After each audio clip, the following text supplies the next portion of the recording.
Responsabilidad de elegir a nuestros representantes.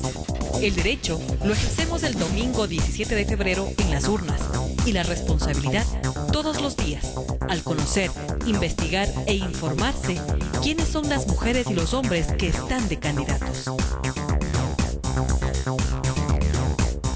Elecciones 2013. Análisis e información para que tome la mejor decisión.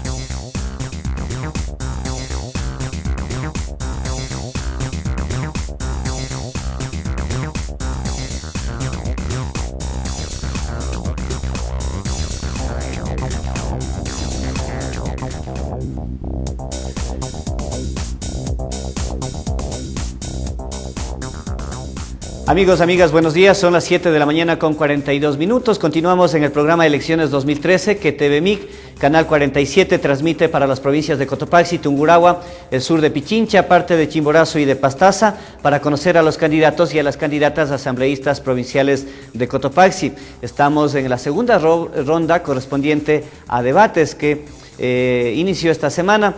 Hoy el turno era de Ramiro Vela, primer candidato principal de la lista 35 del Movimiento Gobernista País, y del capitán César Díaz, primer candidato principal del Partido Sociedad Patriótica de la lista 3, quienes debían debatir en este espacio. Sin embargo, ninguno de los dos candidatos ha asistido. El capitán Díaz se había excusado diciendo que tiene hoy cierre de campaña en la parroquia indígena de Zumbagua, en el cantón Pujilí, en el páramo de Pujilí, mientras que Ramiro Vela había confirmado su asistencia. Lastimosamente no pudo estar. Como habíamos reiterado varias ocasiones en este programa, la primera fase de elecciones 2013 se concentró en desnudar a los candidatos, desnudar políticamente, desnudarles moralmente. Y la segunda fase, que es esta, la de debates, pretende desnudar las ideas que tienen los candidatos en materia de fiscalización, en materia de legislación, pues ellos van a un espacio que se llama Parlamento, independientemente de que aquí se llame Asamblea y en otras partes Congreso, es un Parlamento donde la gente va a consensuar, a proponer, a discutir, a analizar, y los debates son pan de cada día en un parlamento. Sin embargo, parece que algunos no toman en serio esa actividad. En fin, estamos nosotros ya preparándonos para la cobertura especial del 17 de febrero. Antes les queremos decir que en la segunda media hora, a las 8 de la mañana, estará con nosotros Olmedo Isa. Él es economista, es agricultor, es emprendedor. Él, por ejemplo, ya nos conversará, les pediremos que nos cuente algo de su reciente experiencia con chochos. Él produce chochos de sabores. Entonces, con él hablaremos sobre lo que es la cuestión de las semillas transgénicas, hablaremos sobre lo que la mayoría de candidatos que han pasado por este SED han coincidido en reactivar la actividad agropecuaria en la provincia de Cotopaxi, y le preguntaremos a Olmedo que nos dé su opinión de cómo reactivar, cómo podrían desde la asamblea, los asambleístas, las asambleístas, reactivar, ayudar a reactivar la producción agrícola y ganadera en la provincia de Cotopaxi. Les decía, amigos, amigas, que en cambio TVMIC y cotopaxinoticias.com siguen preparándose, seguimos preparándonos para la cobertura especial de las elecciones del domingo 17 de febrero. Este programa Elecciones 2013 estará al aire con candidatos hasta el jueves 14 de febrero. El viernes 15 haremos un análisis, una evaluación con las autoridades del Consejo Nacional Electoral, con el doctor Miguel Sierra, con la abogada Elsa Simón, de la presidenta de la Junta Provincial Electoral, y la segunda media hora tendremos a expertos también para analizar cómo se desarrolló la campaña electoral, mientras que el sábado el canal y el periódico cubrirán los previos, las vísperas del proceso eleccionario, y el domingo tendremos cobertura en vivo desde varios sitios de la provincia, enlaces con otras provincias del país, y también a través del satélite, a través de las agencias internacionales de prensa, a través de los canales internacionales, tendremos la reseña de lo que ocurre con los hermanos emigrantes, tanto en Estados Unidos, en Europa, en África, en América Latina y en otros países del mundo, sobre cómo también ejercen su desarrollo al sufragio. Les queremos, amigos, amigas, invitarles a que ustedes marquen el número convencional que aparece en caracteres en la pantalla de su televisor y puedan opinar sobre el desarrollo de esta campaña electoral. Ustedes pueden plantear sus inquietudes. Vamos a tener también en este programa un pregrabado de la abogada Elsa Simón, presidenta de la Junta Provincial Electoral, sobre la explicación que dio precisamente ayer a los medios de comunicación de qué consiste el método de Hon. Ustedes se acordarán que siempre en este país se ha turnado entre el método de Webster y el método de Hon. En las elecciones últimas se utilizó un método híbrido, un método combinado entre el Hon y el Webster. Esta vez se retoma de nuevo el método de Hon, que en la práctica beneficia a los partidos que reciban votación en plancha, aunque eso sea menos democrático, y por eso es que siempre le hemos dicho a ustedes que tienen dos opciones: o votar en plancha por los candidatos de una sola lista, es decir, en el caso de Cotopaxi por los 4 candidatos de una sola lista, o escoger a los 4 candidatos de entre 4 listas diferentes. Tenemos entonces el video, luego les invitamos a que ustedes llamen y planteen sus inquietudes, sus observaciones, y nosotros le estaremos también comentando algo sobre el proceso eleccionario y sobre otros temas. Veamos lo que dice la abogada Elsa Simón sobre el método de Hon. La presidenta de la Junta Electoral de Cotopaxi dio a conocer sobre la aplicación del método de Hon, el mismo que será utilizado en la distribución de escaños el 17 de febrero. En la provincia de Cotopaxi son 4 asambleístas que necesitamos. Se podría llamar que son 4 escaños los que se deben hacer en la provincia de Cotopaxi. Lo que se hace con el método de Hon es el resultado obtenido por cada una de las listas se divide para 4, es decir, se divide para 1, se divide para 2, se divide para 3 y se divide para 4. Y según los resultados que hayamos obtenido de cada uno de ellos, se van viendo o van ganando los escaños, los partidos o los escaños más altos. En este caso tuvimos que la lista amarilla tuvo un escaño, la lista roja tuvo un escaño y la lista verde tuvo 2 escaños, en la cual quiere decir que nosotros de ahí tenemos que trasladarnos al voto individual y verificar cuáles son los resultados o cuáles son los signos numéricos que tienen cada uno de ellos. En el método de Hon lo que favorece es que gana el que tiene mayor votación, el candidato que haya obtenido mayor votación. Los escaños lo único que nos indican es cuántas personas o cuántos asambleístas entrarán por cada uno de los partidos políticos. Eso es lo que nos favorece el método de Hon, el cual nos indica si entrarán 2 o entrarán 1 o entrarán 3 o entrarán 4 de cada uno de los partidos políticos. Finalmente, la presidenta indicó qué votos serán considerados válidos y cuáles se anularán en el día de las elecciones. Se les está tomando en cuenta esta situación, el momento de que se ponga una carita feliz o un corazón, se le está tomando como un voto válido porque está demostrando afectación al candidato o a la lista que le esté colocando ese símbolo. En el caso de que veamos una carita triste o veamos signos de rechazo, pues esa papeleta será anulada. Igual se le está tomando en cuenta como válido un voto, es con una cruz, con un visto, con una flecha o con simplemente un slash, que sería un palito. Así es un voto simbólico, en el cual los miembros de las juntas receptoras del voto ya tienen conocimiento cuáles son los válidos y cuáles no.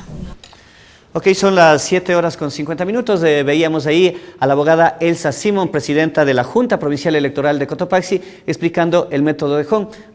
A menos de una semana, o a una semana de los comicios electorales recién, se explica, y no es culpa de la abogada Simón, sino eso viene desde arriba, desde el señor Paredes, de Domingo Paredes, desde el Consejo Nacional Electoral de la sede en Quito, recién explicando cómo es el método de Hon. Hasta ahora hemos intentado tener alguna versión oficial del Consejo Electoral, no hemos podido, esperamos que ahora que ya recibieron la capacitación puedan acompañarnos en vivo en el set de TVMIC. Y básicamente es lo siguiente: en el caso de Cotopaxi son 4 asambleístas, entonces se considera 2 cifras, la votación individual y la votación en plancha. Supongamos lista A. Candidato 1 tuvo, 10 votos, candidato B tuvo 30, el candidato 3, la lista A, ¿no es cierto? El candidato 1 tuvo 10 votos, el candidato segundo tuvo 30 votos, el candidato tercero tuvo 10 votos y el candidato cuarto tuvo 10 votos. Se suma, por un lado, la votación individual, en este caso serían 30 más 30, serían 60, ¿no es cierto? 30 más 10 del primero, 10 del tercero y 10 del cuarto, serían 60 votos. Luego, si es que esa lista en cambio recibió, 20 votos en plancha se multiplica por 4, por los 4 candidatos, que serían 80. Esos 80 hay que sumarle a los 160. Desde ahí parte, y de ahí es una serie de ejercicios matemáticos que van a dar los resultados de asignación de escaños. Solamente con palabras es difícil explicar. Vamos a ver si nosotros grabamos ayer un video, si eso está de buena resolución, de buena calidad, para editarlo y pedirle al canal que en la próxima semana podamos reprisar este video con las explicaciones que daba en la pantalla la señora o la señorita Elsa Simo. También les queremos contar, refrescar la memoria en el sentido del Exipol. El Exipol no es más que, o las encuestas a boca de urna, no es más que encuestas realizadas por encuestadoras profesionales, por empresas encuestadoras profesionales, al momento de que la gente sale votando, sale depositando su voto en las urnas en los recintos electorales. Eso se hace el día de las elecciones, entonces la gente va saliendo y le dice: señor, ¿por quién votó? Claro, esto es una información confidencial, entonces él dice: voté por fulano de tal, por tal o X candidato. La encuestadora registra, tiene un muestreo y más o menos ya apenas se cierran las elecciones, tipo 5 de la tarde, ya tipo 5:10 minutos empiezan a publicarse estos resultados. Hasta ahora ha dado resultado en el Ecuador. Sin embargo, en un inicio el Consejo Electoral prohibió esas encuestas, esos Exipol, esas encuestas a bocas de urnas, pero faltando, insisto, menos de una semana, un poquito más de una semana, antes de anoche, el Consejo se reúne en Quito y resuelve autorizar el Exipol. Pero el asunto es que ya las encuestadoras están fuera de tiempo. Ayer veíamos una nota de Coavisa que entrevistaban a varios representantes de las encuestadoras y decían, entre ellos el propio señor Pérez, que ha hecho encuestas tendientes a favorecer al gobierno, ¿no es cierto?, que decía, yo por lo menos estas encuestas preparaba por lo menos con 30 días de anticipación, con un mes de anticipación. Así que está pendiente, hoy se sabrá si las encuestadoras deciden o no deciden realizar estos Exipols. Alguna, no me acuerdo el nombre, pero una ya decidió que no lo hará porque está fuera del tiempo. Entonces el Consejo Electoral aparentemente se porta buena gente y decide autorizar, ya hagan, pero sucede que esa decisión lo tomó fuera de tiempo. Estamos ya con el economista Olmedo Isa, es oriundo de la parroquia de Tuacaso, y conversábamos al inicio del programa cuando le anunciamos que le íbamos a tener a Olmedo aquí, que usted es agricultor, es economista, es agricultor y también emprendedor. Usted está recientemente con un proyecto de chochos, chochos de sabores, que suena novedoso, ¿no es cierto? Y además Olmedo fue reportero comunitario, fue comunicador social, trabajó en Radio Latacunga, ahí fue donde nos conocimos, nos da mucho gusto, y también es hermano de Leonidas Isa, expresidente de la Confederación de Nacionalidades Indígenas del Ecuador, CONAIE. Es bueno todos esos datos porque para que la gente valore lo que Olmedo nos va a contar, lo que nos va a compartir, lo que nos va a sugerir incluso.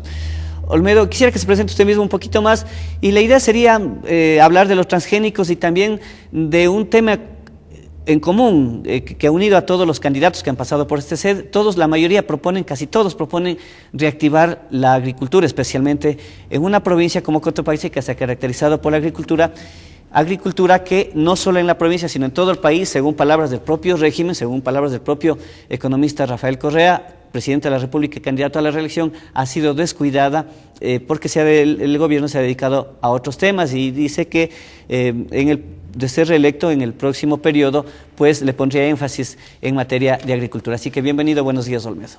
Muchas gracias, Luchito. Sí, soy de la comunidad de San Ignacio, que está cerca de Planchaloma, de la parroquia Toacaso. Mis padres son de Pastocalle, entonces soy interparroquial. Pero son vecinos, ¿no? Sí, somos vecinos, ajá.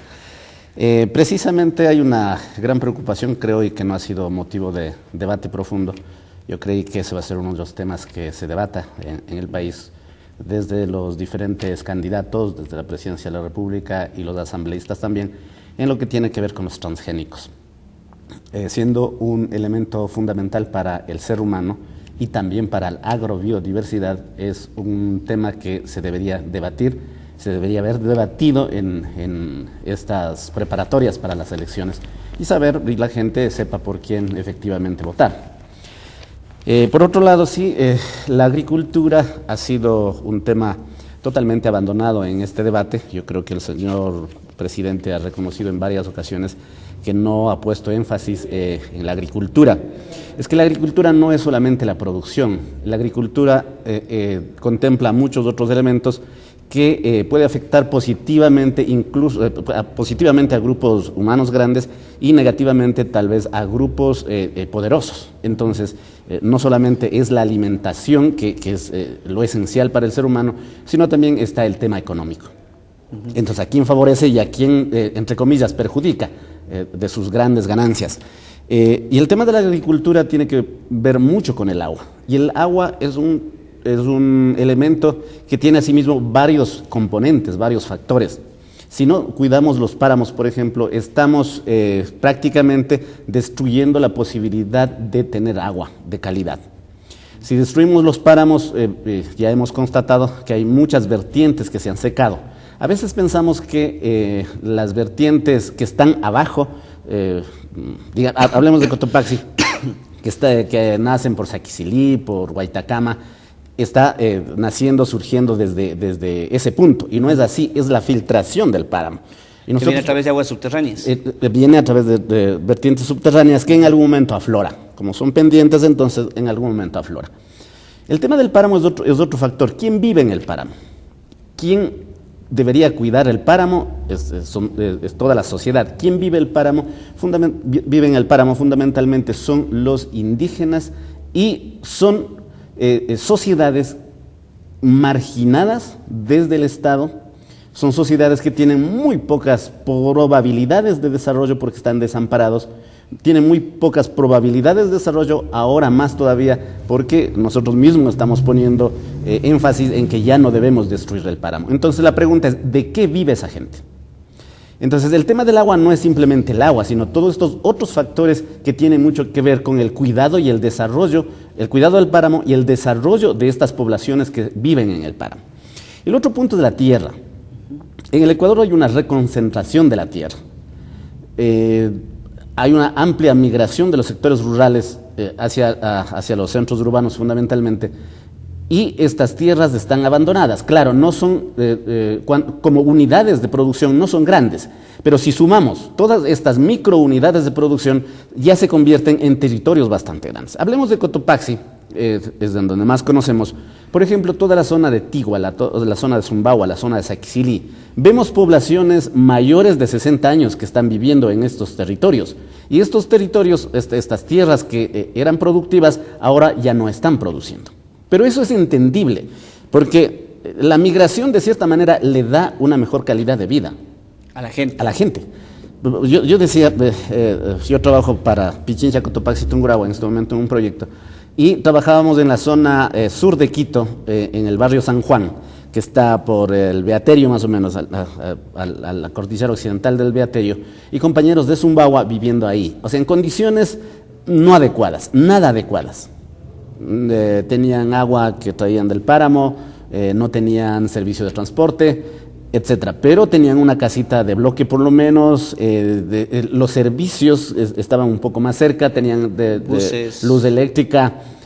Entonces, en comparación a cómo debe vivir un ser humano en cualquier parte y en la ciudad con énfasis, porque hay otros elementos, en comparación a vivir acá, donde no hay luz, donde no había luz, donde tienen que caminar para traer el agua 1, 2 o 3 horas, estaban viviendo en mejores condiciones. O sea, de este infierno, llamémosle así, de la situación económica y social que viven aquí, pasar a unas condiciones más o menos estables ya es adecuado para ellos. Entonces, el ser humano busca por lo menos elementos mínimos que satisfagan sus condiciones de vida. Entonces, en ese momento, las tierras quedan abandonadas porque son microunidades de producción y ya no les alcanza para mantener a su familia. Entonces, ahí vienen otros elementos necesarios, además del agua, la tierra. El agua debe ser redistribuida. Nosotros, en nuestra zona, la organización tiene 30 comunidades. Tenemos 22.000 hectáreas en total. De esas 22.000 hectáreas, 8.000 son cultivables. Y el agua que tenemos en este momento, sumados todas las 30 comunidades, en la zona de la Unocan, en Planchaloma, Yanaurco y todas esas comunidades, sumados todas las concesiones de agua, nosotros tenemos como 150 litros de agua. Todas las 30 comunidades para las 22.000 hectáreas. Solo el dueño de la Panamericana, porque es dueño, ¿no? Él cobra los peajes, él tiene 250 litros para su propiedad. Una persona. Por segundo. Por segundo. Estamos hablando del dueño de Panavial, del señor Erdoiza, que tiene una hacienda más haciacito entre la vía... Está en el Pongo. En la vía Tuacaso, Sichos, en el Pongo. Creo que eso pertenece todavía a la Tacunga, ¿no? Todavía pertenece a Sichos. A Sichos y al Pongo. Ajá. Entonces, imagínense, una persona... ¿Y cuánto tienen ustedes para 22.000 hectáreas? Nosotros tenemos 150 litros por segundo. Para 22.000 hectáreas. Hemos hablado en Cenaguas para que nos ayuden en la redistribución, porque esto es injusto.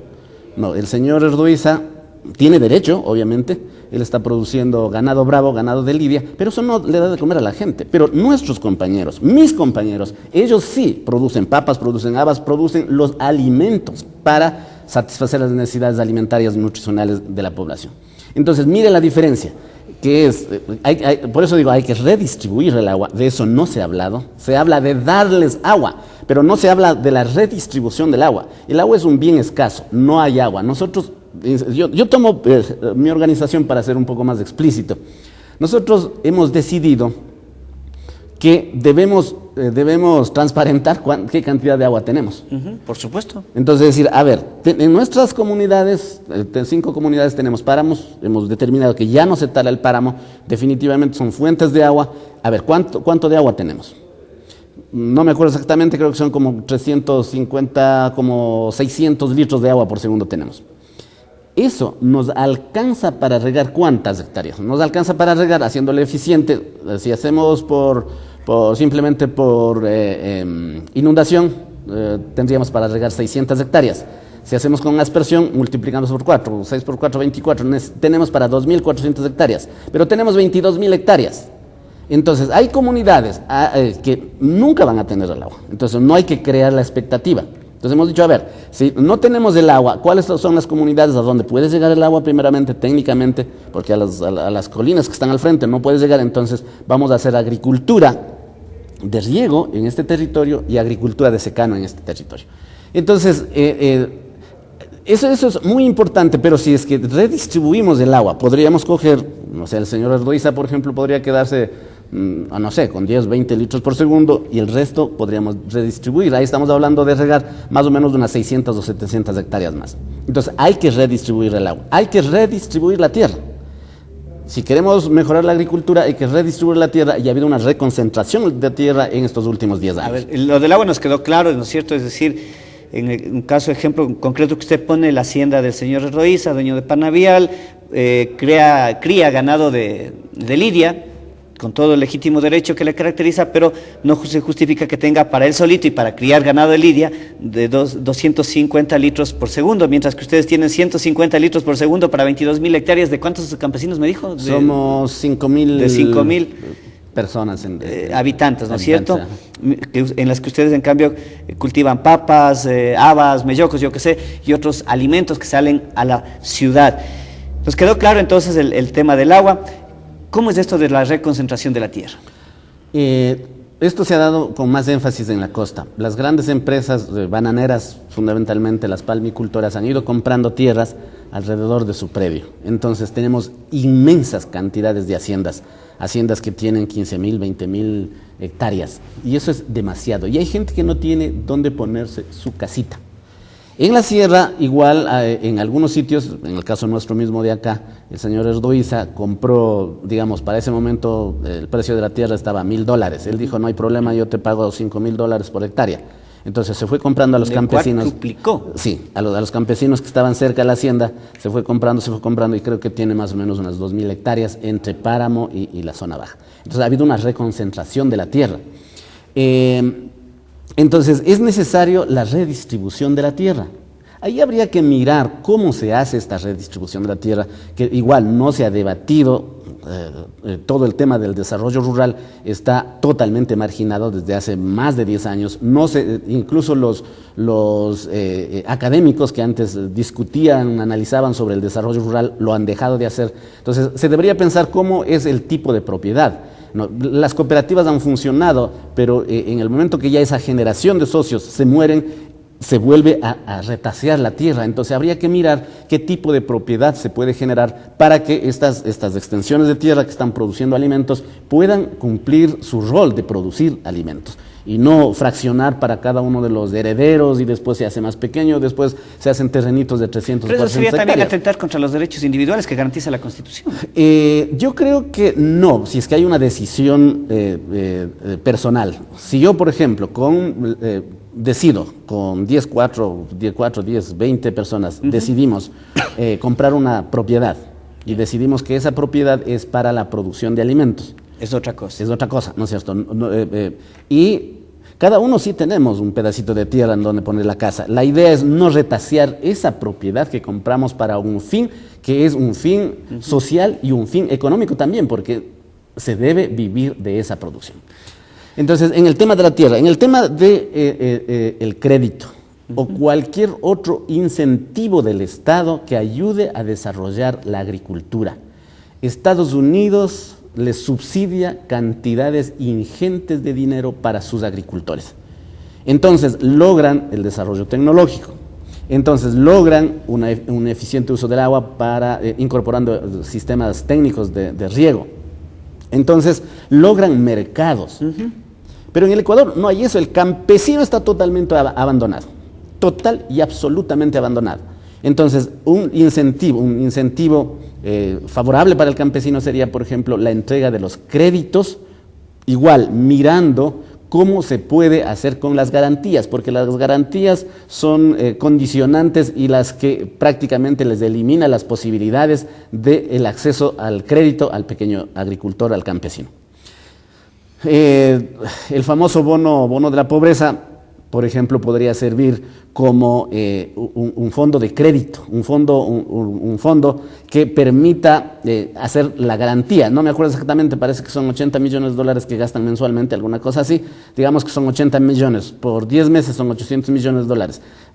De 4 años son $24 mil millones. Esos $24 mil millones se podría generar una garantía, es decir, que está físicamente, contablemente en alguna fiduciaria o en una misma banca estatal, está de garantía. Viene el campesino y dice, sabe que no tengo las escrituras para garantizar mi crédito. Entonces, pero él tiene una garantía en el banco y el banco se garantiza, porque la garantía es para cobrar en la eventualidad de que no pague. Entonces, esa garantía podría servir mucho más, sería más fuertemente impulsor del desarrollo antes que entregarles esos $30 o $50 que se les entrega. Ajá. Entonces, no se ha pensado en el desarrollo. Y el tema de los incentivos es un tema importante, el crédito puede ser un bono, que el Estado genere mercados seguros, por ejemplo, que el Estado directamente invierta para generar mercados seguros en donde el campesino pueda entregar su producto a un precio determinado y no esté a merced del intermediario que paga lo que a él le conviene. Ese, por ejemplo, podría ser un asunto fundamental y el Estado mismo podría generar inversiones estratégicas que permitan no la venta de la materia prima, sino por lo menos unos semi-elaborados, mínimamente semi-elaborados que le dan valor agregado y mejores ingresos para el campesino. Entonces, todos estos elementos no han sido debatidos, no han sido conversados, no han sido analizados y nadie ha hablado de estas cosas. Se dice que la agricultura va a ser nuestro siguiente paso, la agricultura será importante para el desarrollo del país y vamos a poner énfasis, pero en el cómo van a ser no se ha dicho nada. Vamos por partes entonces, Olmedo, usted nos ha dado material para hablar el resto de lo que nos queda el programa.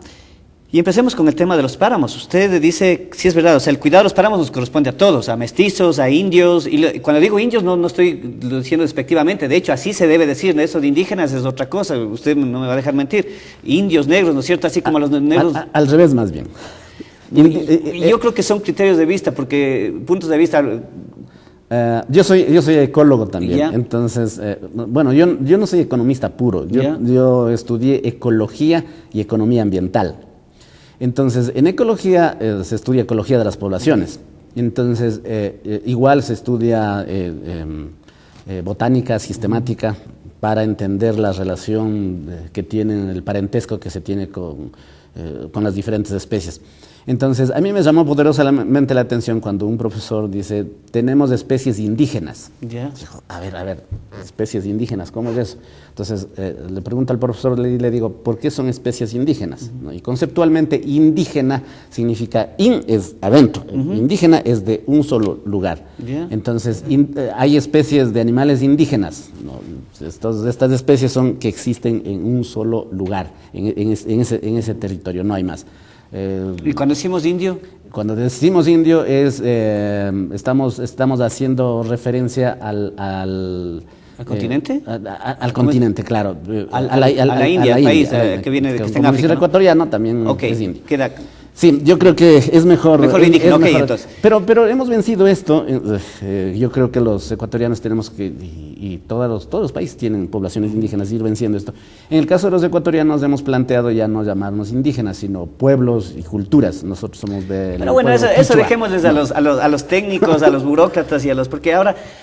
Este gobierno, por ejemplo, es campeón en esas cosas, ¿no es cierto? O sea, nos ponen unos términos y a la larga sigue siendo, no ha cambiado nada, sigue siendo lo mismo. Ya voy a poner ejemplos para ilustrar eso. Bueno, perfecto. Entonces, avancemos. Avancemos decíamos que en el cuidado del páramo, Olmedo decía que el cuidado de todos, indígenas, montubios, mestizos, tanto la gente que vive en el sector rural como la gente que vive en la ciudad. Pero que quien vive en el páramo, a esa gente hay que apuntar, porque claro, de su economía depende también mucho la conservación o la destrucción de los páramos. Y entonces el asunto concreto es aquí que según este gobierno ya se ha dado alternativas y la propuesta de ellos es bajar las poblaciones, ¿no es cierto?, los asentamientos humanos a las faldas, ya no en los páramos. Y claro, la pregunta es de qué va a vivir esa gente que en los páramos cultivaba sus papitas, su cebada, no sé, dependiendo de la altura, ¿no es cierto? Entonces, dice, se les va a dar como opción el ecoturismo, por ejemplo. Y tanto es así que ya en la laguna del Quilotoa, en el límite entre Pujilí y Sicchos, hace un mes, exagerado, un mes, 15 días, tal vez a lo mucho, el Ministerio del Ambiente fue y entregó unos kayaks, que a la larga son unas canoas de plástico, por ejemplo, ahí está un nombre, ¿no? O sea, son canoas, ¿ya? Son canoas, y la gente que vive alrededor de la laguna se quejaba con nosotros y decía, vean, nosotros estamos desesperados porque ahora sucede que vienen a dejar las canoas y nos prohíben sembrar, y ahora ¿de qué vamos a vivir? Pues, ¿y aquí acaso es que llegan turistas todos los días, o acaso es que todos vivimos del turismo? Entonces, que ya no se me viene a la memoria ahorita el diámetro exacto a donde está prohibido, el contorno que está prohibido, claro, cultivar, pero decía, yo solo tengo esa franja de terreno ahí, justamente en ese sitio donde está prohibido. ¿Qué pasa entonces con los páramos? Vamos por partes, vamos con los páramos, después vamos con el agua, la tierra y el resto. En el tema del páramo se puede desarrollar productos no nocivos, no dañinos con el ambiente. Hemos intentado, pero ahí viene nuevamente el tema del mercado, ¿no? Entonces hemos intentado, por ejemplo, incorporar a las alpacas en el páramo. Las alpacas es un animal especial porque están adaptados para ese tipo de ecosistema y tienen como unos colchoncitos en sus patas. No es como el ganado que tiene las pezuñas y les va raspando el páramo, claro, y les va haciéndole más compacto el páramo y pierde la infiltración. Las alpacas, en cambio, con esos colchones pisan muy suavemente. Entonces se podría producir alpacas, pero igual, nosotros tenemos alpacas más de 10 años. Si es que no se tiene un rebaño mayor de 200 alpacas, no es rentable. ¿Qué es para lana o para carne? Se puede hacer primeramente su producción es de lana, y se puede aprovechar la carne. Entonces, por ejemplo, ese aspecto es fundamental. Y nosotros tenemos alpacas que trajimos hace unos 15 años y se han cruzado entre ellas, hay que refrescar la sangre, la consanguinidad está muy entrecruzada, entonces está perdiendo su calidad. Entonces, ese, por ejemplo, es una actividad no destructiva del ambiente. Y eso, es decir, evitaría que no necesariamente abandonen los páramos la gente de los páramos. La cultura del páramo. Yeah. Hay gente que vive y está en permanente contacto con el páramo. Entonces, no podemos sacarles del páramo a esa gente, sino hay que mirar qué posibilidades hay de hacer acciones económicas sin destruir el ambiente. Es decir, la propuesta del gobierno de reubicarles abajo de los páramos y de darles actividades como el ecoturismo, ¿Usted cree que no habría acuerdo o no habría consenso en el sector indígena? Habría que mirar con más precisión de acuerdo a cada realidad. Yo creo que no es posible generalizar, por ejemplo, en el tema dependiendo de zonas, provincias. Y el impacto que tenga. Por ejemplo, de la laguna del Quilotoa. Ajá. Ahí también es que hay que mirar hacia atrás, hacia el pasado, hay que mirar los conocimientos que por siglos hemos tenido. Para la agricultura, antes se hacían las terrazas de infiltración. Entonces habría que ver qué es lo que se quiere. ¿Se quiere mantener el agua en la laguna? Ya, genial. Entonces vamos a hacer una agricultura. En pendientes absolutas no se puede, pero donde se puede, por ejemplo, hay que hacer zanjas de infiltración, hay que hacer terrazas de formación lenta, hay que hacer terrazas de banco, etcétera. Se puede hacer agricultura. Porque miremos en otros países cómo hacen. Miremos en el Perú. ¿En Israel? Miremos en Israel. Seco, desierto. Entonces, en la zona desértica de Chile. Le interrumpo, perdón, Olmedo, lo que pasa es que tenemos que ir a una pausa y regresamos. Seguimos hablando del páramo y luego seguimos hablando del resto que usted mencionó. Vamos a una pausa, amigos.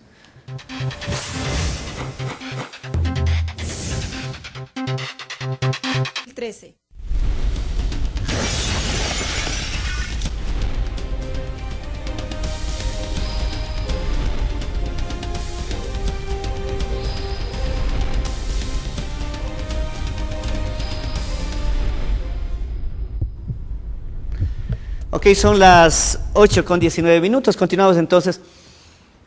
Olmedo, estábamos conversando sobre el tema de los páramos y usted decía que la idea es resolver el problema de la gente que vive en el páramo. Y yo le decía que hay una propuesta en concreto del gobierno de reubicar a la población humana de los páramos, ponerlas abajo y darles actividades económicas alternativas, como el ecoturismo, por ejemplo, pues dado que ya no tendrían dónde ejecutar agricultura, por ejemplo. Sí, y le decía que no necesariamente debe ser así, sino focalizar. Mi primer trabajo, cuando yo estuve en el colegio todavía, en el cuarto curso, gracias al apoyo del doctor Miguel Viera, me llevó a que trabaje en Huangaje. Y cuando llegué a Huangaje vi una situación social y económica deprimente que me asustó. Entonces, yo le dije... ¿Qué le asustó? ¿Qué vio? Eran chozas en donde el piso de la choza era llena de paja. ¿Ya? Y del final de la choza, de la puerta de la choza, vertía el agua. O sea, vivían en un humedal permanente. Y cocinaban con la paja, o sea, ellos ponían la paja en el piso, eso se secaba y eso lo usaba luego para como leña, digamos. Como leña. Yeah. Entonces eso me golpeó, y me golpeó, y hasta ahora me pregunto cómo los seres humanos pueden vivir en esas situaciones y hay gente que no sabe qué hacer con el dinero. Entonces, ahí estuve como 1 año y medio o 2, y una de mis propuestas a los compañeros de la parroquia que estaban organizados en creo que 8 o 10 comunidades, mi propuesta fue que deberían reubicarse. O sea, que se salgan de ahí porque el viento soplaba de manera brutal, el tamaño de las habas era de este porte, las papitas así pequeñitas, no había condiciones de vida, desde mi punto de vista. Entonces decía, ¿por qué no se busca, por qué no se exige? En ese momento había el Foderuma que ayudaba con recursos para la compra de tierra. ¿Y por qué no se busca abajo? ¿Eso era gubernamental? Sí, el Foderuma era un programa del Banco Central del Ecuador. ¿Ya? Entonces, digo, hagamos cualquier cosa para conseguir dinero y comprar, no sé, 200, 300, 400 hectáreas. No, si usted produce en 1 hectárea 10 quintales, usted abajo puede producir, no sé, en 20 metros cuadrados puede producir estos mismos 10 quintales. En menos tierra puede producir papa de mejor calidad. Entonces, y va a vivir mejor, ya no será tanto el viento, ya no van a sufrir, no había agua. No se posará el agua y esas cosas. Entonces les decía, consigamos recursos. Y ellos dijeron que no, absolutamente que no, y que no, y que no, que eso es su tierra, que ahí han nacido, y si quieren que ellos progresen, deberían mirar cómo hacer para buscar las mejores alternativas tecnológicas para que esa población se Pero eso desarrolle. no es en cambio de encerrarse en una especie de capricho, es decir, retar a lo imposible, Eso o a lo más costoso. Eso ya es un análisis antropológico, que yo carezco de esos elementos. Claro, que habría que hacerlo con otra persona, pero que habría que hacerlo. Claro, ¿Por qué? ¿Cuál es? Entonces, en el quichua hay una palabra que dice Zaktajunimi, estoy haciéndome tierra. No, pero es como estoy enraizándome. Va a ser parte, cada vez soy más parte de esto, del páramo en este caso. Exactamente. Yeah. Entonces, pero esa es la cosmovisión, que a veces nosotros tendemos a juzgar y decir que bestia, estos son unos torpes. O sea, ¿por qué no quieren mejores condiciones de vida? Entonces, lo que señalaba usted mismo en Israel, ellos no abandonaron el desierto. Ellos lucharon para favorecer, no digo en contra del desierto, sino para favorecer el progreso en ese desierto. Entonces yo creo que el ser humano puede ser tan inventivo, ¿no?, para desarrollar en estas condiciones, en esos ecosistemas. Si no, preguntémonos cómo las poblaciones de Alaska han desarrollado su vida en la nieve, y ahí viven en la nieve. Comparado a eso, tenemos condiciones, pero tenemos que mirar todos estos elementos, tenemos que reunirnos para discutir, debatir desde las diferentes experticias de la misma gente que quiere, por donde quiere su desarrollo. Entonces son elementos que con un decreto no pueden cambiar una situación de vida. Avancemos para avanzar a resolver todos los temas que he hablado, tanto de la tierra, tanto del agua, tanto de los créditos, de la comercialización, y para alcanzar a tratar el tema de los transgénicos. Y amigos, amigas, precisamente de estos temas iban a ser parte del debate entre Ramiro Vela y, se me fue el nombre del señor Díaz, de César Díaz. Sin embargo, como ya sabíamos ayer en la tarde que César Díaz se excusó, no venía, y Ramiro confirmó, íbamos a hablar con él de estos temas en una entrevista, porque sucede que, primero, Ramiro, él fue dirigente de los regantes. Ramiro es agricultor, supongo que seguirá sembrando, no sé, pero es agricultor. Él maneja muy bien estos temas, pero además representa a un partido, el que está en el gobierno, y el que ha prohibido, o el que dice que, mejor dicho, el que piensa permitir el ingreso de los transgénicos, según lo ha dicho el propio candidato presidente Rafael Correa, y también que ha hecho estas propuestas, como decía, reubicar a la población de los páramos en las faldas para cambiarles de actividad económica. Entonces hubiese sido bueno que Ramiro esté aquí y pueda orientarnos sobre estos temas, ¿no? Porque son temas, digamos, viejos en el sentido de existir, de problemas, pero son temas nuevos en el sentido de tratarlos.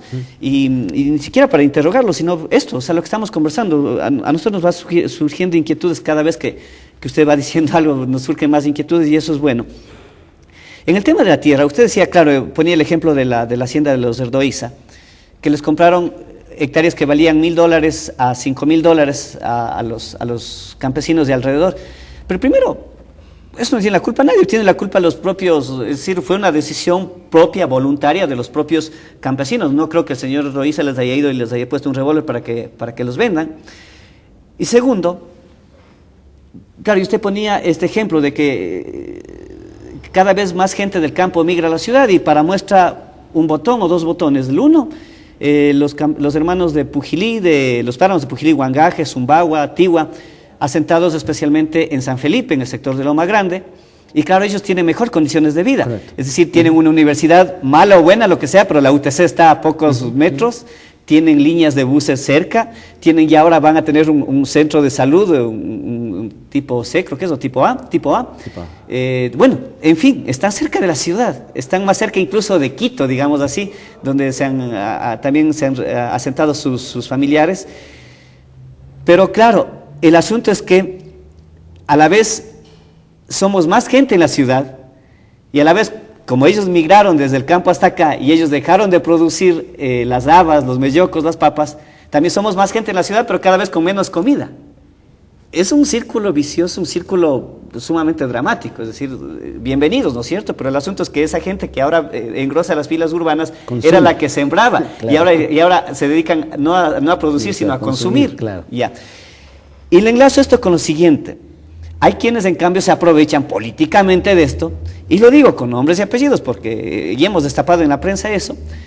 El ahora destituido prefecto César Humajinga, entonces se aprovechó de eso y les dijo, ahora les vamos a dar terrenito y casita En La Belina, para la gente de los páramos de Zumbagua, en la vía Saquisilí-La Tacunga, para la gente de los páramos de Saquisilí, que además están cerca de la cabecera cantonal de Saquisilí, y que tampoco se ha frenado con la salida del ex prefecto Humajinga o del prefecto Humajinga, porque ahora con la prefecta Blanca Huamangate hay gente igual en carrazos del año merodeando esa finca que se había comprado en la vía Saquisilí-La Tacunga.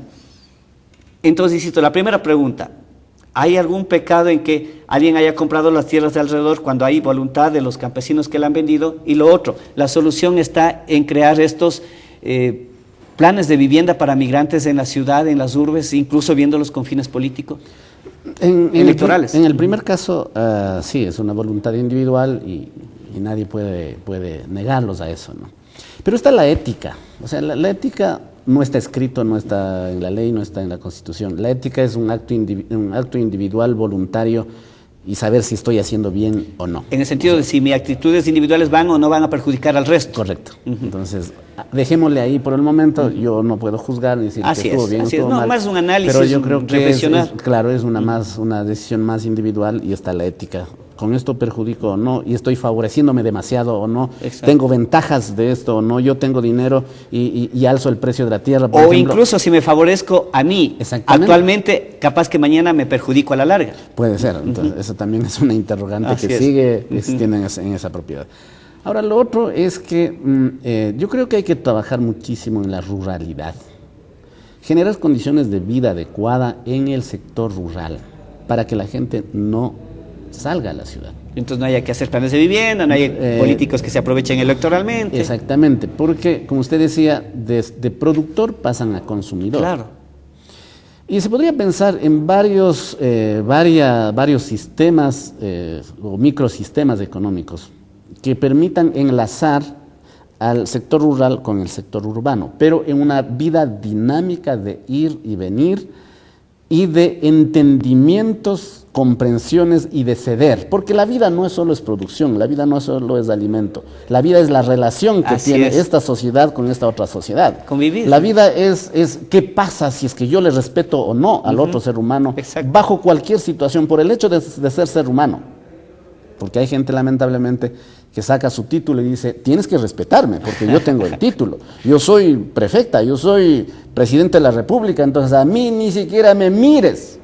Y no es así. El ser humano tiene los genes, el 99% de los genes del principio genético es ser humano. Si es blanquito, es porque se adaptó a los polos. Claro. Si es que es como yo, canela, es porque somos de la línea ecuatorial. Hasta la comida, un pedazo de pollo, un pedazo de fritada, yo que sé, un vaso de chicha o un vasito de vez en cuando de cerveza, sabe más rico si es que se comparte, ¿no es cierto? Pero si yo puedo estar aquí con los mejores manjares solito, botado, no me va a sentir bien.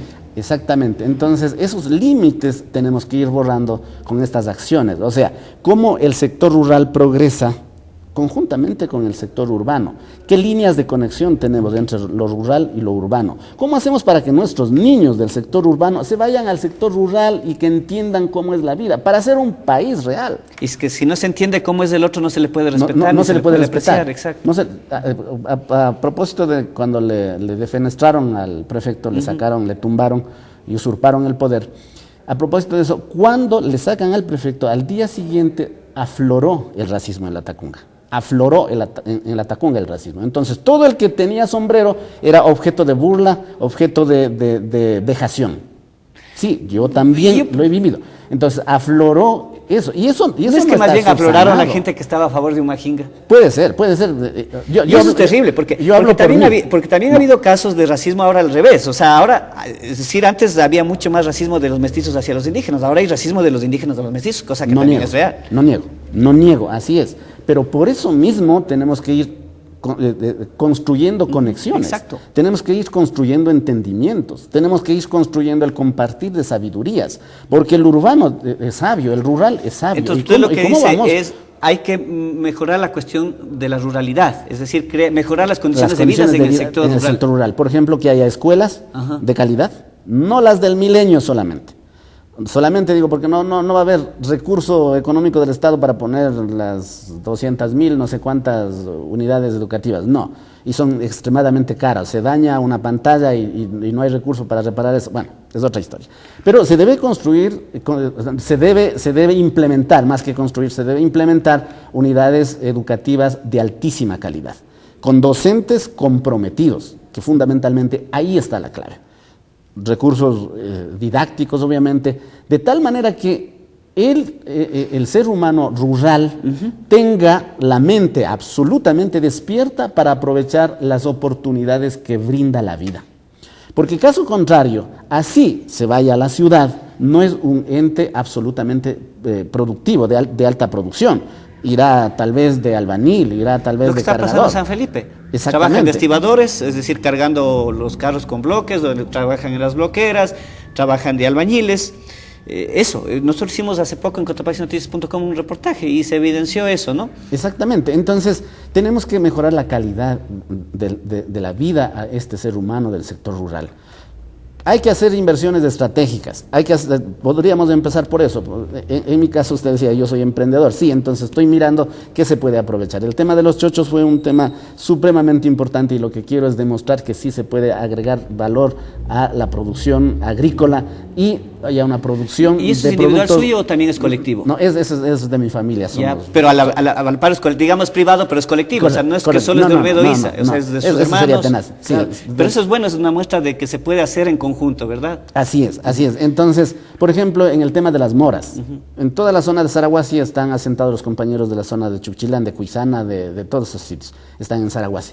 Ellos tienen una excelente producción de mora, pero venden de 10 centavos hasta... Nos consta, lo mismo pasa en Sicchos, lo mismo pasa en Pangua, lo mismo pasa en La Maná, con los productos de cada zona, ¿no es cierto? Exactamente. Se sacan el aire los campesinos, las campesinas, van a la plaza, llegan la gente de afuera, los intermediarios, les compran, como se dice en el término cotidiano, a precio de gallina enferma, se llevan y en Quito, en Ambato, aquí mismo en la Tacunga, en los mercados los venden caros. Claro, ¿cómo está la libra de mora aquí? Creo que está 1.20, alguna cosa así. Ellos pagan 30, 40 centavos. Imagínense. Es tremendo. Imagínense, es terrible. Entonces, ahí, por ejemplo, una inversión para desarrollar una empresa procesadora de mora, comunitaria.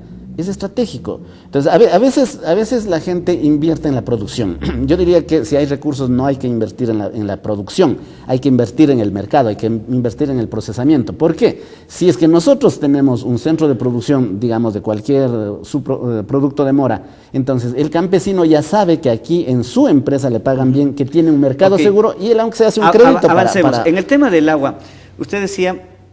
Daba este ejemplo, ¿no es cierto?, de que mientras la comunidad de Planchaloma o todo el sector de Alunocam, de Tuacaso, tiene 150 litros por segundo para alrededor de 22.000 hectáreas, para unas 5.500 personas, solo la hacienda del señor Doiza tiene 250 litros por segundo y además para criar ganado bravo, mientras ustedes cultivan alimentos para venderlos, para alimentarnos a través de los mercados a quienes vivimos en la ciudad o en los sectores periféricos de la ciudad.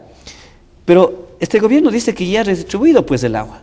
Y tanto así que ahora ya no se llaman concesiones ni adjudicaciones cuando se les da una cantidad de agua a determinado sector, a determinada empresa o a determinada comunidad, sino ahora se llama simplemente autorizaciones. En otras palabras, lo que está diciendo el gobierno es, verás, el agua es del Estado, el agua es pública, es un recurso estratégico y solamente te estamos autorizando a utilizar, yo que sé, 50 litros por segundo, pero no te estamos adjudicando ni concesionando, porque de lo que ellos perciben es esas palabritas, adjudicar o concesionar es como y te estoy entregando en propiedad. Entonces ellos dicen, no, esto es prestado nomás, estás utilizando.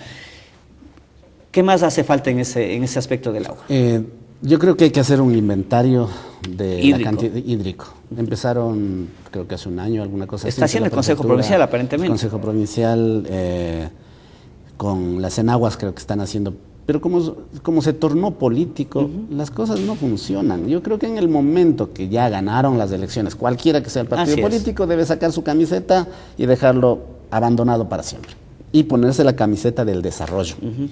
Entonces, hay que hacer el inventario de los recursos hídricos que nos permita conocer con exactitud qué cantidad de agua tenemos para tantas hectáreas de riego y ahí priorizar en un plan, decir, a ver, ¿el agua es para la agroproducción o es para la producción de alimentos? Mire, entonces ahí viene ya todo el tema de la legislación. Y dependiendo de eso se va autorizando, exactamente, ¿para qué? La cantidad de agua. En este momento, lamentablemente, como se tornó político, incluso hay conflictos intercomunales. Nosotros tenemos un conflicto intercomunal entre una comunidad que tiene un canal de riego. Por ahí mismo tienen que llevar los otros compañeros también el agua, pero la Senaguas está inclinándose hacia una comunidad que aparentemente estaría apoyando a su partido político. A país. Aquí hablamos sin pelos. Exactamente. No estamos mintiendo ni faltando a la verdad. Entonces, en ese momento es que empiezan los conflictos y no hay la posibilidad real de decir, nos sentamos, sabemos qué cantidad de agua tenemos, prioricemos para qué es el agua y de acuerdo a eso les concesionamos el agua y redistribuimos el agua, dependiendo de qué es lo que queremos el desarrollo en la provincia. Le soy sincero, a mí personalmente me tranquiliza escucharle hablar cuando dice, una vez que se gane, se dejen las camisetas a un lado. Y le pregunto esto porque una de las piedras de choque que paralizó y que tiene estancada en la Asamblea Nacional Legislativa el proyecto de ley de aguas es quién administra las fuentes de agua. Entonces hay dos posturas radicales, la del gobierno que dice, no, a ver un ratito, eso es estatal, eso es recurso estratégico y aquí maneja un ente gubernamental. Y otra, la postura radical es desde el sector indígena, ha llegado a la CONAIE que dice un ratito, esto es de los páramos, de la gente que vive en el páramo, así que esto administramos nosotros. Sí, yo creo que es necesario la participación activa de los ciudadanos. Que es una cosa, pero no necesariamente, porque no habría el control total. Claro, habría el riesgo de que, digamos, lo mismo, supongamos que no sea partidista, pero sea de otra índole. Supongamos viene agua de Planchaloma a Tanicuchí, donde yo vivo, por ejemplo, y sucede que mañana ustedes dicen, no les queremos dar nomás, porque nos caen mal, así, pues de simple y sencillo. O en su defecto, el agua que va a Tanicuchí es de la hacienda de la familia Plaza de San Agustín, ¿no es cierto? Y capaz que ellos también dicen, ¿saben qué? O sea, yo que sé, mañana se le ocurre a uno de ellos, con legítimo derecho, lanzarse de candidato, sucede que Tanicuchí decide apoyar a otro candidato, y dice, ¿saben qué? Como no me apoyaron, no les doy nomás. Podría haber ese riesgo, no estoy diciendo que eso pase o haya pasado, ¿no? Sí, yo creo que el agua es un derecho humano. Si es un derecho humano, todo el mundo debe tener acceso a ese derecho humano. Y por otro lado, en el tema de la ley de aguas, yo sí creo que debe haber la participación de ciudadano, es muy importante, porque el empoderamiento no es un concepto, es una práctica. Nosotros trabajamos, haciendo un paréntesis nomás, en el tema de la erradicación del trabajo infantil. Entonces, cuando nosotros hablamos al campesino, al indígena, vea, no le haga trabajar a un niño, dice, ¿cómo así? Ya. Claro. Pero hablamos con los líderes, con los compañeros de las comunidades y llegamos a un entendimiento. Y ellos le dicen en la asamblea, ¿sabe qué? El trabajo infantil es malo, ha sido malo, porque perjudica la educación, por esto. Entonces, mire, ahí es la participación de esa persona que está dentro de una propuesta que empoderó y hace que eso se viabilice. Entonces la idea sería algo mixto, es decir, un ente que sea, el agua sea controlada por un ente que esté integrado tanto por organismos estatales, no gubernamentales, sino estatales, y también entes comunitarios, entes de la ciudadanía. Yo creo que sí. Se podría llegar a un consenso. Hay que tener un equilibrio, que es lo mejor. Lo otro, en la cuestión de crédito, ya vamos finalizando. Usted nos ha hecho ya una propuesta muy concreta que serviría para financiar con el bono a la pobreza, que serviría como una especie de fideicomiso o garantía para las personas especialmente que no tengan escrituras de sus terrenos. Pero también aquí entraría la cuestión del combate a la corrupción, porque vemos recién nomás un caso de estafa en el Banco Nacional de Fomento y anoche nomás los noticieros nacionales un caso de estafa en la Corporación Financiera Nacional, en una población que no me acuerdo de la costa, casi $1 millón para un grupo de campesinos que les ofrecieron planta de leche, en fin, cultivos. Y desde hace 3 años en investigación previa, se supone que ¿cómo es indagación previa? Algo así, se supone que demora 3 meses y ahora 3 años en la fiscalía, señores y señoras. Y saben que ese caso me hizo acordar de una denuncia que como director de cotopaxinoticias.com recibí de un señor de Pastocalle hace unos 3 meses exactamente. Y me dijo que le ayude sacando y que le ayude contactando con el resto de medios, porque en esto de la chatarrización, igual, parece que les estafaron. Alguien de la CFN parece que les estafó. Y ahí vamos a anunciar y vamos a ser público. Cuando vino y me dice, vea, no sea malito, esperemos, porque ya se enteraron que hemos ido a los medios, dijeron que ya van a solucionar. Entonces tampoco se deje mucho convencer, no sé qué pasó con ese caso. Ojalá de todo corazón esta gente de Pastocalle se les haya solucionado, pero si no les haya solucionado, avísennos para ayudar a destapar esto, porque así nos digan de periodistas corruptos o prensa corrupta. Aquí ningún hecho de corrupción se ha sabido si no ha intervenido la prensa, sino que me digan uno solo, los de señores del gobierno especialmente. ¿Cómo hacer entonces que realmente estos beneficios lleguen directamente a los agricultores, a los campesinos, y no se queden en manos de vivísimos que se aprovechan de la pobreza de la gente? Yo creo que ahí está el rol de los legisladores. O sea, deben cumplir su rol. Nosotros estamos eligiéndoles de cualquier partido político que sea, no para que favorezcan a su grupo, sino para que favorezcan incluso en la ética, porque esto es parte de la ética. Deberían averiguar qué es lo que pasó con cada uno de estos hechos de corrupción, que tenemos una montaña de corrupción, y siempre ha sido así. O sea, han quedado en la impunidad. Sus aliados siempre han quedado en la impunidad, y eso es terrible. Ahí nuevamente vuelvo yo a decir que la participación ciudadana independiente, a más de los legisladores, es supremamente importante. Y protestar, controlarse no internamente, miedo. Controlarse Hay maneras de también. protestar. Una cosa es la protesta violenta, obvio, que nadie quiere eso, pero protestar, es decir, salir, veamos noticias, veamos casos de Europa, hay maneras creativas de protestar y simplemente pues, acudir a los medios y insistir a las mismas autoridades, es decir, tanto que se precian de transparentes, la gobernación dice, a ver, denuncien, ir ese rato y denunciar, ¿no es cierto? Y no tener miedo de hacerlo también por escrito, o sea, porque si nos unimos todos no va a pasar nada, pero si estamos con miedo solitos ahí por ahí votados. Exactamente, y hay que estar muy pendiente de las leyes, que no pasen leyes que vayan a suprimir definitivamente las posibilidades de protestar, de decir, miren, esto está pasando. Dos cosas finales, la una, la comercialización. Hay ejemplos como el Fondo Ecuatoriano Popular Progreso, el FEB, hay el Maquita Cusunchi, y hay otro, el del Padre Graciano, creo que es diferente a lo del FEB, ¿no es cierto? Hay dos experiencias de comercialización comunitaria. ¿Estas podrían ampliarse en el resto del país para evitar que los intermediarios saquen ventaja de los agricultores? Yo creo que sí, y se podría aprovechar de la experiencia que hay de Bolívar, por ejemplo. Hay que aprovechar la experiencia de Camari, que es del FEB, y de Maquita Cusunchi, que es del Padre Graciano. Hay que aprovechar, hay muchos aspectos absolutamente positivos y hay otros elementos que hay que incorporarse. Nuevamente, insisto, la participación de los actores permanentemente. En el caso de estas dos fundaciones, son las fundaciones las que llevan el proceso, que está muy bien. Pero sí ganan los agricultores, porque a ratos da la impresión, en cambio, como que ellos se vuelven empresarios, pero con plata ajena. En realidad no lo sé. Habría que analizar. Habría que mirar la experiencia, pero al parecer es exitoso. Al parecer si les pagan precios justos, les asesoran. Por lo menos tienen un mercado seguro los campesinos, eso ya es importante. Y parece que también les dan crédito a través de cooperativas de estas organizaciones. Sí, parece que dan los créditos también, pero lo ideal sería que las poblaciones se incorporen y tengan su propia empresa, que ellos repartan al final del año. Estas han sido mis utilidades, que sería lo ideal. Así es, ahí se vería que no quede solamente en la fundación o en el grupo. Exacto, que se reparta a todo el grupo, porque se supone que debe ser comunitario. Exactamente. Lo final, y queda el tiempo corto, pero los transgénicos. Yo quise empezar por ahí, pero un poco seguir su estructura, y está bien, ojalá haya chance de otro programa. ¿Qué son los transgénicos y por qué perjudicaría en caso de que ingresen a Ecuador? Primero, en el tema de la salud está muy cuestionado a nivel mundial. Lamentablemente, las investigaciones hechas por empresa, por la sociedad, por instituciones independientes no se los publica. Solo publican las investigaciones hechas por las propias empresas que ganan millones de dólares por la venta de los transgénicos. Entonces no es igual, no se sabe de la otra parte qué es lo que está pasando. Hay presunciones de que nos afectaría definitivamente a la salud humana. ¿Y cómo afectaría, por ejemplo, ya en materia de semillas y todos los agricultores que viven en el páramo de Cotopaxi? Ese es el otro punto. El otro punto es el tema de las semillas.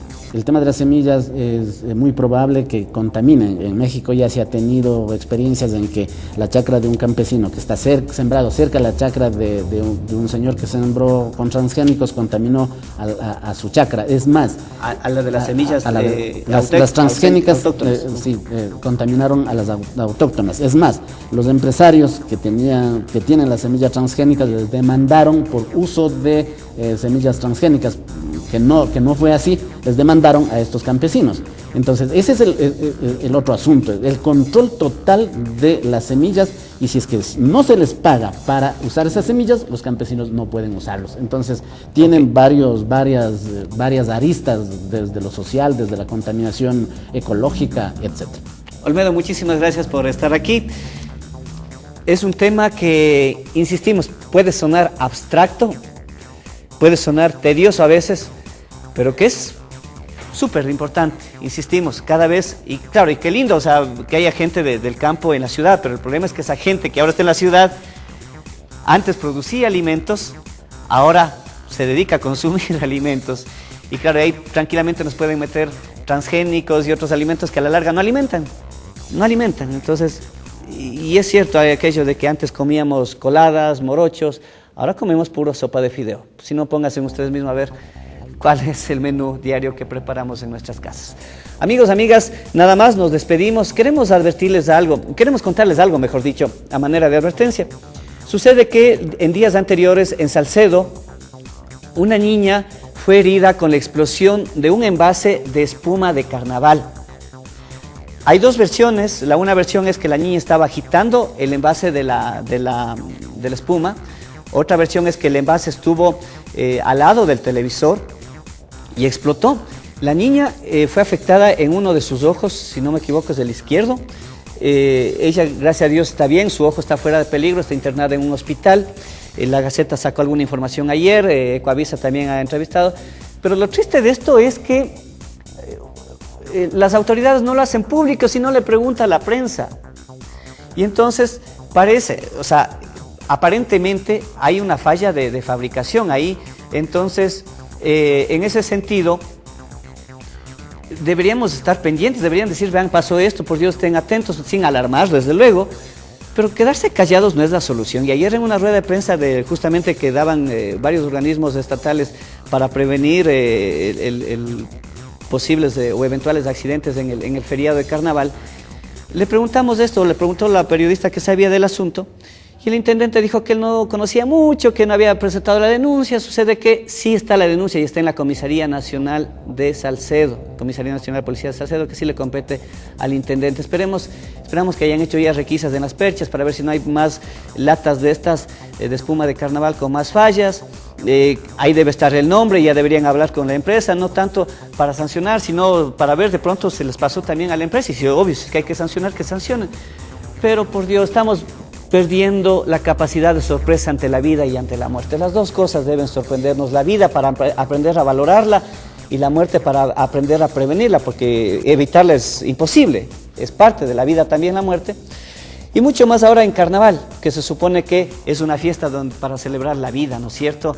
Para celebrar con todas las precauciones, desde luego, para celebrar la vida, porque ya con el miércoles de ceniza, al menos para la población católica, viene el tiempo de Cuaresma, los 40 días de reflexión para entrar a la Semana Santa. Así que con esto, deseándoles que tengan un excelente feriado de carnaval, que se cuiden, les decimos que retomaremos elecciones 2013 el próximo día miércoles, pues lunes y martes es feriado. Un abrazo, soy Luis Muñoz, un excelente fin de semana, un excelente feriado.